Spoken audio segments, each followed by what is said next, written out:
Hello दोस्तों, नमस्कार। आपका हमारे यूट्यूब चैनल में बहुत स्वागत है।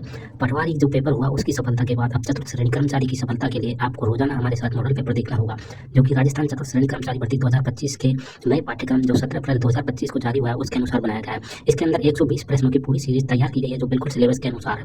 19, 20, 21 सितंबर 2025 का जो पेपर होगा वो बिल्कुल ऐसा की ऐसा होगा। इसके अंदर भी कोई भी बदलाव नहीं होगा। जिस तरह की वीडियो हम बना रहे हैं उस वीडियो के अंदर एक भी प्रश्न जो आप देखेंगे वो ऐसा नहीं होगा कि जो बाहर जाए। आपको मात्र 1 घंटे से भी कम की वीडियो बनाकर दी जा रही है। इसको आप सिर्फ और सिर्फ 1, 2, 3 बार अच्छी स्पीड में 2 या 3 की स्पीड में जिस तरह आप समझ सकते हैं उस तरह से जल्दी देखिए। आपको याद करने की ज़रूरत नहीं है, 2-3 बार देखने के बाद ये अपने आप ही आपके दिमाग में फिट हो जाएँगी। तो इस वीडियो को देखने के लिए आप हमारे चैनल पे लगातार जुड़े रहिए और हमारे चैनल को सब्सक्राइब नहीं किया है तो सब्सक्राइब ज़रूर कर लें, जिससे आने वाली वीडियो की जानकारी आपको तुरंत मिलती रहेगी। और वीडियो को लाइक कीजिए, शेयर कीजिए। चलिए देखते हैं अपना आज का वीडियो। राजस्थान के बारे में कौन सा कथन सत्य है? राजस्थान के बारे में दोस्तों कौन सा कथन सत्य है वो अपने को यहाँ पर बताना है। देखिए, इसका आकार विषम कोण चतुर्भुज के समान है। बिल्कुल सही बात है दोस्तों, राजस्थान का जो आकार है वो विषम कोणीय चतुर्भुज के समान है। दूसरा देखिए, इसका उत्तर से दक्षिण विस्तार 869 किलोमीटर है। ये गलत हो जाएगा क्योंकि दोस्तों उत्तर से दक्षिण जो विस्तार है वो है दोस्तों 826 किलोमीटर है। ठीक है, और ये जो 869 किलोमीटर दे रखा है ये पूर्व से पश्चिम है विस्तार है। ठीक है, और देखिए इसकी स्थलीय सीमा 6920 किलोमीटर है, तो ये भी गलत हो जाएगा दोस्तों। 6920 नहीं, 5920 किलोमीटर है दोस्तों इसकी कुल स्थलीय सीमा राजस्थान की। ये भी गलत हो जाएगा। आगे देखिए, इसका क्षेत्रफल 3,42,329 वर्ग किलोमीटर है। ये गलत हो जाएगा दोस्तों। राजस्थान का जो क्षेत्रफल है वो 3,42,239 वर्ग किलोमीटर है। यहाँ पर ये 329 है वो गलत दे रखा है, तो ये भी गलत हो जाएगा। सिर्फ एक ही कथन सत्य है, 1 नंबर का ऑप्शन बिल्कुल सही। सेकंड नंबर का प्रश्न इसमें देखिए, आकलवुड फॉसिल पार्क स्थित है। आकलवुड फॉसिल पार्क कहाँ पर स्थित है? तो दोस्तों ये जैसलमेर में है। यहाँ पर 3 नंबर का ऑप्शन बिल्कुल सही, जैसलमेर में। आगे देखिए, यहाँ पे 3 नंबर का प्रश्न है। इसमें देखिए, राजस्थान में अरावली क्षेत्र की विशेषताओं की पहचान कीजिए। अरावली क्षेत्र की विशेषताओं की पहचान कीजिए। देखिए, अरावली पर्वत को आडावाला पहाड़ भी कहा जाता है। बिल्कुल सही बात है दोस्तों, अरावली पर्वत को आडावाला पहाड़ भी कहा जाता है। ठीक है, उर्दू भाषा में अपने को उत्तर देना है दोस्तों। सही कौन कौन से? बी नंबर का देखिए, अरावली पर्वत श्रृंखला विश्व की प्राचीनतम पर्वत श्रृंखला मानी जाती है। तो दोस्तों ये भी बिल्कुल सही बात है। आगे देखिए, इसकी ऊंचाई दक्षिण पश्चिम से उत्तर पूर्व की ओर बढ़ती है। ये कथन है वो दोस्तों गलत हो जाएगा। दोस्तों जो अरावली पर्वतमाला है इसकी जो ऊंचाई है वो आप सभी को पता है कि दक्षिण पश्चिम में ऊंचाई है वो ज्यादा है और दक्षिण उत्तर पूर्व में कम है। तो यहाँ पर इसका राइट आंसर क्या हो जाएगा? वो है दोस्तों, ये कथन गलत हो जाएगा क्योंकि दोस्तों इसकी ऊंचाई है वो उत्तर पूर्व से दक्षिण पश्चिम की ओर बढ़ती है। ठीक है, और दक्षिण पश्चिम में तो दोस्तों गुरु शिखर, शेर दरगाह, ये अचलगढ़, दिलवाड़ा, ये चोटियां हैं दोस्तों। ठीक है, तो ऊंचाई तो कहां पर होगी? दक्षिण पश्चिम में होगी। तो ये कथन गलत दे रखा है। आगे देखिए, गुरु शिखर अरावली श्रृंखला की सबसे ऊंची चोटी है। तो बिल्कुल सही बात है दोस्तों। तो यहाँ पर इसका राइट आंसर क्या हो जाएगा? सी नंबर का ऑप्शन। यहाँ पे उल्टा दे रखा है। ठीक है, दक्षिण पश्चिम से उत्तर पूर्व दे रखा है, लेकिन होना क्या चाहिए? उत्तर पूर्व से दक्षिण पश्चिम। सी नंबर ऑप्शन इसमें गलत हो जाएगा। बाकी इसमें एबीसी सही है। उल्टा भाषा में अपने को उत्तर देना है। सॉरी, एबीडी सही है। एबीडी यानी कि 1 नंबर का जो ऑप्शन है वो इसका राइट आंसर हो जाएगा। सी नंबर का इसमें गलत था। आगे देखिए, यहाँ पे सूची फर्स्ट को सूची सेकंड से सुमेलित कीजिए तथा नीचे दिए गए कोड से सही उत्तर का अपने को चयन करना है। सूची फर्स्ट में जिला है और सूची सेकंड में पर्वत है।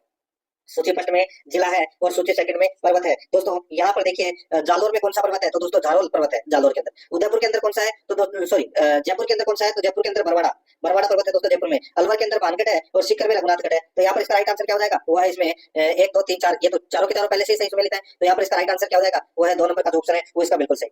आगे देखिए दोस्तों, 5 नंबर का प्रश्न है, त्रिकाल का संबंध है। त्रिकाल का संबंध क्या होता है? बताइए, त्रिकाल में क्या क्या आता है? त्रिकाल में दोस्तों चारा, भोजन व जल की कमी होती है, उसको त्रिकाल बोलते हैं। यहाँ पर अपना इसमें 1 नंबर का ऑप्शन सही उत्तर। 6 नंबर का प्रश्न इसमें देखिए, निम्नलिखित में से मावठ द्वारा लाभार्थी फसल कौन सी नहीं है? मावठ द्वारा लाभार्थी फसल कौन सी नहीं है? तो दोस्तों इसका राइट आंसर हो जाएगा वो है इसमें मूंगफली। मूंगफली है दोस्तों, ये मावठ के द्वारा लाभदायक फसल नहीं है दोस्तों ये। ठीक है, मावठ से दोस्तों गेहूं, चना और सरसों को लाभ होता है। तो यहाँ पर इसमें राइट आंसर हो जाएगा 3 नंबर ऑप्शन सही उत्तर। 7 नंबर का प्रश्न इसमें देखिए, कौन सी नदी सहायक नदी सही सुमेलित नहीं है? कौन सी नदी सहायक नदी सही सुमेलित नहीं है? तो यहाँ पर देखिए दोस्तों, सोम मेसवा। दोस्तों ये जो मेसवा नदी है, ठीक है, ये मेसवा दोस्तों किसकी सहायक नदी है? तो ये वत्रक की दोस्तों ये उप सहायक नदी है। वत्रक की ये उप सहायक नदी है। कौन? मेसवा। और वत्रक नदी है वो खुद किसकी सहायक नदी है? तो दोस्तों ये साबरमती की सहायक नदी है। ठीक है, ये आपको इसमें याद रखना है। तो यहाँ पर दोस्तों साबरमती की क्या है? सहायक नदी। तो ये इसका राइट आंसर क्या हो जाएगा? 1 नंबर का ऑप्शन बिल्कुल सही हो जाएगा। सोम नदी की सहायक नदी अनास है। ठीक है, जाखम है। तो यहाँ पर इसमें राइट आंसर 1 नंबर का ऑप्शन बिल्कुल सही। बाकी इसमें सारी की सारी है वो दोस्तों इसमें सही दे रखिए। आगे देखिए, यहाँ पे 8 नंबर का प्रश्न है, निम्नांकित को सही प्रकार से सुमेलित कीजिए। निम्नांकित को सही प्रकार से है वो सुमेलित कीजिए। दोस्तों यहाँ पर देखिए, एक तरफ नदी है, दूसरी तरफ उद्गम स्थल है। एक तरफ नदी है तो दूसरी तरफ है उद्गम स्थल है। यहाँ पर आप देख सकते हैं दोस्तों, लूणी नदी। दोस्तों लूणी नदी की सॉरी, लूणी नदी का उद्गम स्थल कौन सा है? तो दोस्तों लूणी नदी का उद्गम स्थल है नाग पहाड़ की पहाड़ियां। नाग पहाड़ की पहाड़ियां है वो लूणी नदी का उद्गम स्थल है। चंबल नदी का उद्गम स्थल कौन सा है? तो दोस्तों चंबल नदी का उद्गम स्थल है जाना पाव की पहाड़ियां। जाना पाव की पहाड़ियां ये चंबल नदी का उद्गम स्थल है। बनास नदी का जो उद्गम स्थल है वो है दोस्तों कौन सा? तो दोस्तों बनास नदी का उद्गम स्थल है खमनौर की पहाड़ियां। ठीक है, खमनौर की पहाड़ियां ये बनास नदी का उद्गम स्थल है। बाणगंगा का उद्गम स्थल कौन सा है? तो दोस्तों बाणगंगा नदी का उद्गम स्थल है बैराट की पहाड़ियां। कौन सी है? बैराट की पहाड़ियां। और दोस्तों घग्गर नदी का जो उद्गम स्थल है वो है शिवालिक की पहाड़ियां। कौन सा है? शिवालिक की पहाड़ियां घग्गर नदी का उद्गम स्थल है। तो यहाँ पर इसका राइट आंसर क्या हो जाएगा? वो है 5 4 2 3 1। 5 4 2 3 1 है इसका बिल्कुल सही उत्तर हो जाएगा। 5 4 2 3 1, यानी कि अपना इसमें एक नंबर का जो ऑप्शन है वो इसका बिल्कुल सही उत्तर इसमें हो जाएगा। ये आपको इसमें याद रखना है। आगे देखिए यहाँ पे 9 नंबर का प्रश्न है, राजस्थान की किस नदी को मसूरती नदी भी कहा जाता है? राजस्थान की किस नदी को मसूरती नदी भी कहा जाता है? तो दोस्तों इसका राइट आंसर हो जाएगा वो है इसमें काकनी नदी को मसूरती नदी भी है वो कहा जाता है। यहाँ पर इसमें एक नंबर का ऑप्शन बिल्कुल सही। कहाँ प्रवाहित होती है? जैसलमेर में। 10 नंबर का प्रश्न है, राजस्थान की कौन सी झील राष्ट्रीय झील संरक्षण कार्यक्रम के अंतर्गत नहीं आती है? तो बताइए राजस्थान की कौन सी झील राष्ट्रीय झील संरक्षण कार्यक्रम के अंतर्गत नहीं आती है? तो दोस्तों इसमें पुष्कर है, आना सागर है, फतेह सागर है, लेकिन भोपाल सागर नहीं है दोस्तों। यहाँ पर 4 नंबर का जो ऑप्शन है वो इसका बिल्कुल सही उत्तर इसमें हो जाएगा। आगे देखिए दोस्तों यहाँ पे 11 नंबर का प्रश्न है, राजस्थान की वह झील कौन सी है जहाँ सर्दियों में राजहंस फ्लेमिंगोज पक्षी बड़ी संख्या में आते हैं? बताइए राजस्थान की वह झील कौन सी है जहाँ सर्दियों में राजहंस फ्लेमिंगोज पक्षी बड़ी संख्या में आते हैं? तो यहाँ पर इसका राइट आंसर हो जाएगा वो है सांबर। यहाँ पर इसमें एक नंबर का ऑप्शन बिल्कुल सही उत्तर हो जाएगा सांबर। 12 नंबर का प्रश्न इसमें देखिए, निम्नलिखित में से कौन सा लिफ्ट नहर लाभान्वित जिले सुमेलित नहीं है? निम्नलिखित में से कौन सा लिफ्ट नहर लाभान्वित जिले सुमेलित नहीं है? दोस्तों इसमें देखिए कंवर्शियल लिफ्ट नहर है, इससे लाभान्वित जिले दोस्तों गंगानगर और बीकानेर है, बिल्कुल सही बात है। कुंभाराम आर्य लिफ्ट नहर से लाभान्वित जिले जैसलमेर और बाड़मेर है, वो दोस्तों इसमें गलत दे रखा है। ठीक है दोस्तों, कुंभाराम आर्य लिफ्ट नहर से लाभान्वित जिले है वो दोस्तों सीकर और झुंझुनू है। ठीक है, सीकर झुंझुनू। यहाँ पर दोस्तों जैसलमेर बाड़मेर है वो गलत दे रखा है। डॉक्टर करणी सिंह लिफ्ट नहर से लाभान्वित जिले बीकानेर और जोधपुर है, बिल्कुल सही है। और जनरल व्यास से लाभान्वित जिले दोस्तों जैसलमेर जोधपुर है। तो यहाँ पर इसमें राइट आंसर क्या हो जाएगा? वो है इसमें 2 नंबर का जो ऑप्शन है वो इसका बिल्कुल सही। आगे देखिए दोस्तों यहाँ पे 13 नंबर का प्रश्न है, भारत में कौन सी प्रथम सिंचाई परियोजना है जिसमें छिड़काव सिंचाई या फुहारा सिंचाई को अनिवार्य कर दिया है? बताइए दोस्तों इसका राइट आंसर क्या हो जाएगा? वो है इसमें, बताइए राजस्थान की कौन सी प्रथम परियोजना है वो प्रथम परियोजना है जिसमें छिड़काव सिंचाई यानी कि फुहारा सिंचाई को अनिवार्य कर दिया है? तो यहाँ पर इसका राइट आंसर क्या हो जाएगा? वो है इसमें, वो है दोस्तों नर्मदा नहर परियोजना इसका राइट आंसर हो जाएगा। वो है इसमें 4 नंबर का जो ऑप्शन है वो इसका बिल्कुल सही उत्तर इसमें हो जाएगा। आगे देखिए दोस्तों यहाँ पे 14 नंबर का प्रश्न है, राजस्थान के किन जिलों में वर्टिसोल्स मृदा, ये वर्टिसोल्स मृदा, ठीक है। तो दोस्तों यहाँ पर मैं आपको लिख देता हूँ, देखिए वर्टिसोल्स मृदा, यहाँ पे वर्टिसोल्स मृदा है ये, ठीक है दोस्तों। यहाँ पर वर्टिसोल्स मृदा, बताइए राजस्थान के किन जिलों में वर्टिसोल्स मृदा पाई जाती है? तो दोस्तों इसका जो राइट आंसर क्या हो जाएगा? वो है इसमें, वो है कौन सा? बताइए। तो दोस्तों वर्टिसोल्स का मतलब क्या होता है? तो दोस्तों वर्टिसोल्स का मतलब होता है काली मिट्टी। तो यहाँ पर इसमें राइट आंसर क्या हो जाएगा? बताइए काली मिट्टी कहाँ नहीं पाई जाती? तो इसका सही उत्तर हो जाएगा वो है दोस्तों इसमें कौन सा? तो वो है बीकानेर और चूरू में दोस्तों ये वर्टिसोल्स मृदा है वो नहीं पाई जाती। तो यहाँ पर इसका राइट आंसर हो जाएगा वो है इसमें 2 नंबर का जो ऑप्शन है वो इसका बिल्कुल सही उत्तर इसमें हो जाएगा। आगे देखिए दोस्तों यहाँ पे 15 नंबर का प्रश्न है, राजस्थान के किस जिले में उष्णकटिबंधीय शुष्क कंटीलेवन पाए जाते हैं? राजस्थान के किस जिले में उष्णकटिबंधीय शुष्क कंटीलेवन पाए जाते हैं? तो यहाँ पर इसका राइट आंसर हो जाएगा वो है दोस्तों इसमें कौन सा? तो वो है जैसलमेर में पाए जाते हैं दोस्तों। यहाँ पर 3 नंबर का जो ऑप्शन है वो इसका बिल्कुल सही उत्तर हो जाएगा। ठीक है, ये आपको इसमें याद रखना है। आगे देखिए दोस्तों इधर है 16 नंबर का प्रश्न, इसमें देखिए बांस के जंगल राजस्थान के किस जिले में पाए जाते हैं? बांस के जंगल राजस्थान के किस जिले में पाए जाते हैं? तो दोस्तों इसका जो राइट आंसर हो जाएगा वो है दोस्तों, बताइए किस जिले में पाए जाते हैं? तो ये बांसवाड़ा में पाए जाते हैं। यहाँ पर इसमें 2 नंबर का जो ऑप्शन है वो इसका बिल्कुल सही उत्तर इसमें हो जाएगा। ये आपको इसमें याद रखना है। ठीक है, आगे देखिए दोस्तों यहाँ पे 17 नंबर का प्रश्न है, किस वन्यजीव अभ्यारण्य को भारत के 52वें टाइगर रिजर्व के रूप में अधिकृत किया गया है? किस वन्यजीव अभ्यारण्य को भारत के 52वें टाइगर रिजर्व के रूप में अधिकृत किया गया है? तो यहाँ पर इसका राइट आंसर हो जाएगा वो है रामगढ़ विस्तारी अभ्यारण्य राजस्थान। ठीक है, यहाँ पर इसमें राइट आंसर क्या हो जाएगा? 1 नंबर का जो ऑप्शन है वो इसका सही उत्तर इसमें हो जाएगा। आगे देखिए 18 नंबर का प्रश्न है, राजस्थान ई व्हीकल पॉलिसी 2022 में अपने प्रारंभ से कितने समय तक अस्तित्व में रहेगी? बताइए राजस्थान ई व्हीकल पॉलिसी 2022 में अपने प्रारंभ से कितने समय तक अस्तित्व में रहेगी? इसका राइट आंसर हो जाएगा वो है दोस्तों 5 वर्ष तक। यहाँ पर इसमें 3 नंबर का ऑप्शन बिल्कुल सही हो जाएगा 5 वर्ष तक। आगे देखिए यहाँ पे 19 नंबर का प्रश्न है, जनगणना 2011 के अनुसार राजस्थान में कितने जिलों में 30% से अधिक जनसंख्या की दशकीय वृद्धि दर्ज की गई है? दोस्तों 30% से अधिक जो दशकीय जनसंख्या दर है वो दोस्तों कितने जिलों में है? तो दोस्तों ये है 2 जिलों में। ठीक है, वो 2 जिले कौन से थे? एक तो सर्वाधिक दशकीय वृद्धि दर है वो दोस्तों कहाँ पर थी? बाड़मेर में। कितनी? 32.5। ठीक है, और दोस्तों जैसलमेर में कितनी है? दोस्तों जैसलमेर में थी 31.8। ठीक है, 31.8% ये जैसलमेर की थी। तो राजस्थान के 2 जिले ऐसे हैं जिनमें दोस्तों अधिक जनसंख्या की दशकीय वृद्धि दर है। तो यहाँ पर इसमें राइट आंसर क्या हो जाएगा? वो है 3 नंबर का ऑप्शन बिल्कुल सही। आगे देखिए यहाँ पे 20 नंबर का प्रश्न है, राजस्थान के कौन से जिलों में जनसंख्या घनत्व है 100 व्यक्ति प्रति वर्ग किलोमीटर से कम पाया जाता है? तो दोस्तों राजस्थान के 3 ऐसे जिले हैं जिनमें जनसंख्या घनत्व है वो 100 व्यक्ति प्रति वर्ग किलोमीटर से भी कम पाया जाता है। तो यहाँ पर इसका राइट आंसर हो जाएगा दोस्तों एक जैसलमेर, एक बाड़मेर और एक बीकानेर। तो यहाँ पर इसमें 2 नंबर का जो ऑप्शन है वो इसका बिल्कुल सही उत्तर इसमें हो जाएगा। आगे देखिए दोस्तों अब अपन भाग 2 के अंदर राजस्थान कला संस्कृति के दोस्तों 20 प्रश्न है वो पढ़ेंगे।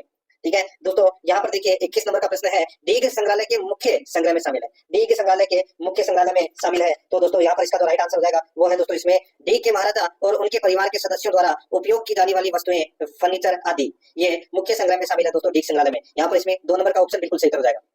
22 नंबर का प्रश्न इसमें देखिए, 1857 की क्रांति के समय किस पॉलिटिकल एजेंट का सिर काटकर 1857 की क्रांति के समय किस पॉलिटिकल एजेंट का सिर काटकर आवा के किले के दरवाजे पर लटका दिया था? बताइए दोस्तों, यहाँ पर इसका राइट आंसर हो जाएगा वो है दोस्तों इसमें मेकमोहन। दोस्तों मेकमोहन का सिर काटकर आवा के किले के ऊपर लटका दिया था। तो यहाँ पर इसमें 4 नंबर का ऑप्शन बिल्कुल सही हो जाएगा। आगे देखिए दोस्तों, यहाँ पे 23 नंबर का प्रश्न है, राजस्थान के एकीकरण के चौथे चरण में किन 4 रियासतों को वृहद राजस्थान में विलय किया गया? बताइए, राजस्थान के एकीकरण के चौथे चरण में किन 4 रियासतों का वृहत्तर राजस्थान में विलय हुआ? तो यहाँ पर इसका राइट आंसर हो जाएगा दोस्तों वो है इसमें जयपुर, जोधपुर, बीकानेर, अजमेर, इन 4 रियासतों का दोस्तों विलय हुआ था। तो यहाँ पर इसमें 2 नंबर का ऑप्शन बिल्कुल सही। आगे देखिए 24 नंबर का प्रश्न है, निम्न में से कौन सा किला यूनेस्को की विश्व धरोहर स्थल सूची में शामिल नहीं है? बताइए, निम्न में से कौन सा किला यूनेस्को की विश्व धरोहर स्थल की सूची में शामिल नहीं है? तो इसका राइट आंसर हो जाएगा वो है दोस्तों इसमें कौन सा? तो वो है जैसलमेर नहीं है दोस्तों, सॉरी देखिए इसमें यूनेस्को की विश्व धरोहर स्थल की सूची में शामिल नहीं है। तो दोस्तों इसमें देखिए अचलगढ़ नहीं है, वो ट्रिक तो आपने देखी होगी दोस्तों, चीकू गाजराम, ठीक है। तो यहाँ पर दोस्तों चित्तौड़गढ़ है, कुंभलगढ़ है, जैसलमेर है, गागरोन है, लेकिन अचलगढ़ नहीं है। यहाँ पर इसमें राइट आंसर क्या हो जाएगा वो है दोस्तों 4 नंबर का ऑप्शन बिल्कुल सही। आगे देखिए दोस्तों, यहाँ पे शांताबाई शिक्षा कुटीर की नींव किसने डाली? शांताबाई शिक्षा कुटीर की नींव है वो दोस्तों किसने डाली? तो वो डाली दोस्तों रत्न शास्त्री ने। किसने? रत्न शास्त्री ने डाली। तो यहाँ पर इसका राइट आंसर हो जाएगा दोस्तों 1 नंबर का ऑप्शन बिल्कुल सही। आगे देखिए यहाँ पे 26 नंबर का प्रश्न है, अधोलिखित कथनों को सावधानी पूर्वक पढ़कर सही कूट का अपने को क्या करना है? चयन करना है कि कौन सा कथन दोस्तों इसमें सही है। ठीक है दोस्तों, यहाँ पर आप देख सकते हैं इसमें देखिए दोस्तों, यहाँ पर 19वीं सदी के उत्तरार्ध में मेवाड़ में देश हितैषणी सभा की स्थापना है वो की गई। ठीक है, 19वीं सदी के उत्तरार्ध में दोस्तों 19वीं सदी के उत्तरार्ध में मेवाड़ में देश हितैषणी सभा की जो स्थापना है वो दोस्तों की गई। ठीक है, दूसरा देखिए दोस्तों, यहाँ पर सभा का मुख्य उद्देश्य समाज सुधार था। सभा का मुख्य उद्देश्य है वो दोस्तों क्या था? समाज सुधार था। तो दोस्तों यहाँ पर देखिए इसमें दोनों के दोनों कथन है वो क्या है? सत्य है। तो यहाँ पर इसमें राइट आंसर क्या हो जाएगा वो है 2 नंबर का जो ऑप्शन है वो इसका बिल्कुल सही, दोनों कथन है वो सत्य है। आगे देखिए यहाँ पे 27 नंबर का प्रश्न है, संत जाम्बोजी का जन्म कौन से जिले में हुआ था? बताइए दोस्तों, संत जाम्बोजी का जन्म स्थान है वो कौन से जिले में है? इसका राइट आंसर हो जाएगा दोस्तों ये है कौन से? तो वो है नागौर में। ठीक है, नागौर में हुआ था दोस्तों संत जाम्बोजी का जन्म स्थान। तो यहाँ पर 3 नंबर ऑप्शन बिल्कुल सही। आगे देखिए दोस्तों, यहाँ पे जैन धर्म के अनुसार प्रथम तीर्थंकर कौन थे? जैन धर्म के अनुसार प्रथम तीर्थंकर कौन थे? तो वो थे दोस्तों ऋषभदेव। कौन थे? ऋषभदेव। 3 नंबर का ऑप्शन बिल्कुल सही।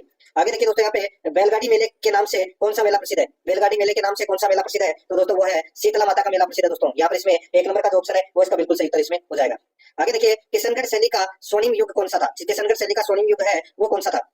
तो इसका राइट आंसर हो जाएगा वो है दोस्तों राजा सावंत सिंह का जो शासनकाल है। बड़ी खड़ी चित्र बनाया गया था आप सभी को पता है। ठीक है, तो राजा सावंत सिंह का काल है वो किशनगढ़ शैली का स्वर्ण युग है वो कहलाता है। यहाँ पर इसमें 2 नंबर का जो ऑप्शन है वो इसका सही उत्तर इसमें हो जाएगा। आगे देखिए दोस्तों, यहाँ पे 31 नंबर का प्रश्न है, इसमें देखिए हाली द्वारा हल जोतना आरंभ करते समय जो गोगा राकड़ी बांधी जाती है उसमें कितनी गांठें होती है? तो दोस्तों उसमें कितनी गांठें होती है? तो उसमें दोस्तों 9 गांठें होती है। कितनी? 9 गांठें होती है। यहाँ पर 1 नंबर का ऑप्शन बिल्कुल सही। आगे देखिए यहाँ पे 32 नंबर का प्रश्न है, निम्नलिखित युग्मों में से कौन सा लोक देवी प्रमुख मंदिर असंगत है? कौन सा लोक देवी प्रमुख मंदिर है वो दोस्तों इसमें असंगत है वो अपने को बताना है। देखिए दोस्तों, यहाँ पे ब्राह्मणी माता का मंदिर सोरसेन बारा में है, बिल्कुल सही बात है। नारायणी माता का जो मंदिर है वो दोस्तों राजगढ़ अलवर में है, तो दोस्तों बिल्कुल सही बात है। आवरी माता का जो मंदिर है वो आसावरा चित्तौड़गढ़ में है, बिल्कुल सही है। जिलानी माता का जो मेला है वो दोस्तों अलवर में लगता है। कहाँ पर लगता है? अलवर में। तो यहाँ पर इसका राइट आंसर क्या हो जाएगा दोस्तों? जिलानी माता का मंदिर का है अलवर में और मेला भी लगता है दोस्तों। यहाँ पर इसमें 4 नंबर ऑप्शन बिल्कुल सही।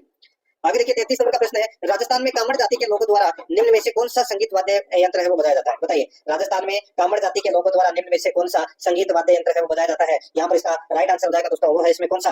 तो वो है बताइए तंदूरा बजाया जाता है दोस्तों। यहाँ पर इसमें 1 नंबर का ऑप्शन बिल्कुल सही हो जाएगा, तंदूरा बजाया जाता है।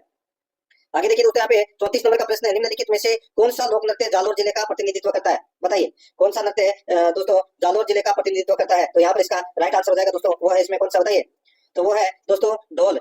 कौन सा? ढोल है। तो यहाँ पर इसका राइट आंसर हो जाएगा 1 नंबर का जो ऑप्शन है वो इसका बिल्कुल सही उत्तर इसमें हो जाएगा। आगे देखिए दोस्तों, यहाँ पे 35 नंबर का प्रश्न है, देखिए राई बुढ़िया और राई माता किस लोक नाट्य के मुख्य पात्र है? राई बुढ़िया और राई माता किस लोक नाट्य के मुख्य पात्र है? तो यहाँ पर इसका राइट आंसर हो जाएगा वो है गौरी लोक नाट्य के मुख्य पात्र है। यहाँ पर 1 नंबर का ऑप्शन बिल्कुल सही। 36 नंबर का प्रश्न इसमें देखिए, राजस्थान का कौन सा स्थान होली पर्व के अवसर पर इलोजी की सवारी के लिए जाना जाता है? राजस्थान का कौन सा स्थान है होली पर्व के अवसर पर इलोजी की सवारी के लिए जाना जाता है? तो यहाँ पर इसका राइट आंसर हो जाएगा वो है दोस्तों इसमें वो है बाड़मेर। तो यहाँ पर इसमें राइट आंसर हो जाएगा बाड़मेर। 2 नंबर का ऑप्शन बिल्कुल सही उत्तर इसमें हो जाएगा, याद रखना है। आगे देखिए दोस्तों, यहाँ पे सुमेलित करना है दोस्तों। ठीक है, यहाँ पर देखिए एक तरफ शरीर के अंग है, दूसरी तरफ गहने हैं। एक तरफ शरीर के अंग है तो दूसरी तरफ गहने हैं। यहाँ पर देखिए दोस्तों, कान में कौन सा, कान के अंदर दोस्तों कौन सा गहना पहना जाता है, तो दोस्तों अंगूठिया गहना है वो कान में पहना जाता है, ठीक है। और गले में दोस्तों कौन सा गहना पहना जाता है, तो दोस्तों मांगलिया आभूषण है वो गले का आभूषण है। उंगलियों के अंदर दोस्तों दामना नामक आभूषण है वो पहना जाता है, और कमर के अंदर दोस्तों कंदूरा नामक आभूषण है वो पहना जाता है। तो यहाँ पर इसका राइट आंसर हो जाएगा 4 3 2 1, 4 3 2 1 इसका बिल्कुल सही उत्तर हो जाएगा, यानी कि 4 नंबर का जो ऑप्शन है वो इसका बिल्कुल सही।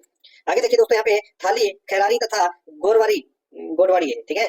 थाली, खैरारी तथा दोस्तों ये गोड़वाड़ी किस प्रधान बोली की उपबोलियां है, तो बताइए किस प्रधान बोली की उपबोलियां है, तो ये राइट आंसर हो जाएगा दोस्तों, ये मारवाड़ी की उपबोलियां है। यहाँ पर इसमें राइट आंसर हो जाएगा 1 नंबर का ऑप्शन बिल्कुल सही, मारवाड़ी की उपबोलियां है।